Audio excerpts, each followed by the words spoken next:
class 8, I didn't know English properly as I was a student of a village Bengali medium school. I even failed in the English exam of class 8.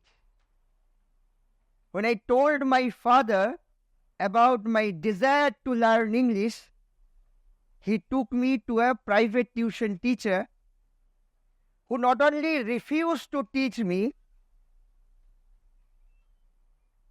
but insulted me and my father as he believed that I was not capable of doing anything in life, let alone learning English. This rejection somehow awakened the rebel inside me, as I was not ready to be defined by someone else what I could do or couldn't do. I took an English newspaper, a dictionary, and a grammar book and started learning English on my own.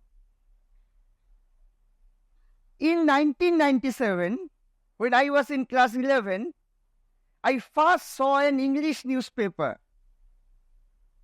And just after 8 years, I wrote in an English newspaper as a reporter. Subsequently, I became the sports editor at one of the largest media houses in India. More than that, I wrote 2 motivational books in English, one of them soon to be screened as a Bollywood biopic movie. All these were possible because from my childhood, I have been a rebel who dared to dream big despite hardship and limitations. Rebellious spirit doesn't mean destructive, but in a way challenges the status quo. It means questioning the why behind every social norms and convention and choosing a path that is not explored by many. From my childhood, I dreamt of doing something significant in life. In trying to achieve those dreams, I took many unconventional decisions. And for that, I had to face a lot of challenges in my life. I had to engage myself with a lot of difficult conversations throughout my life. When I decided to study journalism and mass communication way back in 2003, there was a chaos at my home. My father wanted me to become a government primary school teacher like him. He thought that was the most peaceful job in the world. Now looking back, I really think that he was spot on his assessment. But by then, I fell in love with the news after reading the newspaper passionately for years. I wanted to become a journalist and change the society. Initially, my father was adamant not to allow me pursuing that unconventional profession. But I put forth my argument and tried to convince him with my points of view. After a lot of arguments and counter-arguments, I finally convinced him. I had no doubt in my mind that like everyone's parents, my parents were my well-wishers. But sometimes it's okay to put your point across, argue, and try to convince them with your point of views. We all have these different sorts of opinion or arguments with our parents, our spouse, or our children. But it's important that we should speak out. If you believe something passionately, you should voice out. We rarely regret those things, rather, we do in your life. But we always regret those things we don't. In his best-selling book, Top 5 Regrets of the Dying, Bronnie Ware has revealed that the topmost regret people have just before their death is not living their life according to their own choices. In fact, people at deathbeds regret living their life to please others. Sometimes it's important to take risk in life and have the courage to do something which is not done by many people in your surroundings. When I was about to leave for Delhi to take up journalism as my profession, many people tried to demotivate me. But I went ahead with my mission. I came to Delhi, this city, with just 500 rupees in my pocket. Since I couldn't speak English properly, I was rejected by 4 newspapers. But the rebel inside me didn't allow me to lose hope. After much struggle, I got a news in one of the best-selling national dailies in Delhi. I thoroughly enjoyed my journey as a journalist for 10 years in Delhi before I started to feeling lonely and empty within. I was feeling purposeless. At that time, I was leading the sports team at one of the prestigious media houses in India, and my wife, she was teaching in a well-known management college in Delhi. We had all the luxuries in life. To top it all, I had friends with whom I had parties almost every night after office hours. Overall, we had a very fun-filled and so-called enjoyable and successful life in Delhi. But the more I enjoyed, the more I started to feeling lonely and empty within. I was having a restless life. I was soon detected with high blood pressure. Sometimes I had anxiety attacks at the wee hours of night. I needed to take antidepressant medicine and sleeping pills every night. Around that time, my son Zico was born. I suddenly got a call from my village school teacher. And as it turned out later, it was my true calling. My teacher, who was running a successful football academy for the underprivileged children at my native village, was on his deathbed. He asked me to carry forward his baton and work for those underprivileged children. Sir told me, if you start working for those children, your life would change forever. Initially, I was hesitant. But then I thought about my childhood. The agony of my childhood was still in my mind. I also wanted to do something for those children back home. I discussed the matter with my wife.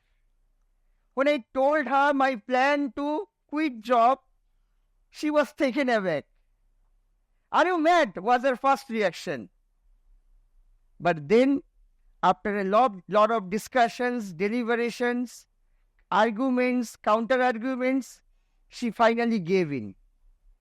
We quit our job, packed our bags, and decided to come back to our roots. Everyone has his own unique journey in life. But you need to be a rebel to have that brave conversations, not only with others, but most importantly with yourself. For you to allow yourself to take that journey, you need to have that breakthrough dialogue with yourself. Back home, my teacher died. We started a non-profit organization. I took the onus on myself to run the football academy and village school set up by my father. There were many boys and girls in the academy whom I extended my support and stood by during their ups and downs. Many players went on to play for the national football teams and clubs. For the first time in my life, I felt happy as I became part of their success stories. I never felt so good when I was enjoying my own success in Delhi. In fact, I felt that I have found a purpose in life which was absent in Delhi. And when I found my purpose, happiness came naturally to me. The day you realize that you have changed someone else's life is the day you finally leave. Winston Churchill once said, "We make a living by what we get, but we make a life by what we give." Around 2018, I met Padma Shri winning social worker Karimul Haq.